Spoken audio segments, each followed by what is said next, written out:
Images are not real and only appear on your television screen.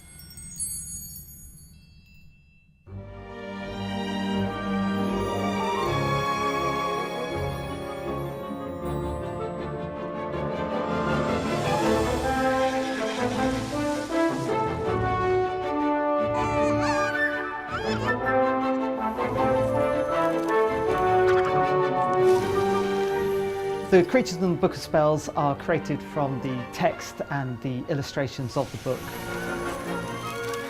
When developing the creatures, we start off with a design from the game designers, outlining where they're going to be used in the game.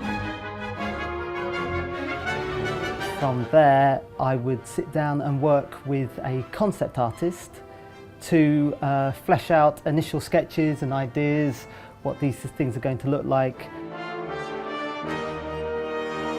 You've got the initial model, what it looks like, its form, its structure, its colouring, and then we need to try and make it move. When we get involved, obviously, we have to allow these characters to move. We have to give them the means to do that. And for that we build a skeleton that you can basically place inside that model. Once that's complete, we can then effectively automate parts of that skeleton. So you can put a control on the hand, and then when you grab that control, you can just move it around like that, and it's nice and easy. It just works itself out. We do that with the whole character, and then when we're finished with that, we can pass it over to the character animators. My favourite part in animation is actually the planning, the research, and going and thinking about the character and the personality and what they would think, how they would act, and how they would, specifically react to a certain situation. And then once we have this creature that's got certain animations, then I will, combine these together, and it really brings that original concept to life. I think one of my favorite creatures to develop was the dragon, mostly because it was the first creature I got my hands on, so I could experiment a bit and see what worked and what didn't work. And I discovered I could combine different animals to make a new one. So for example, with the dragon, I combined a leopard, a vulture, and a pig to make the dragon's voice. But the dragon's movement and wing flaps were actually sourced from fire sounds. So anytime you hear a dragon flapping his wings, it's actually the sound of a fireball.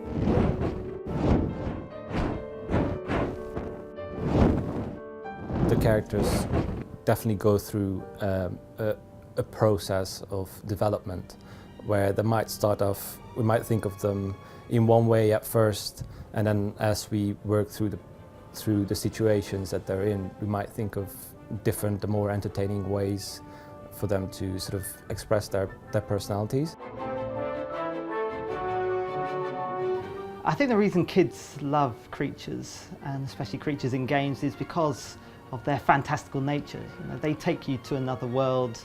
You don't see them in everyday life, so to come up against them and see how they actually move and how they react is something that kids really love.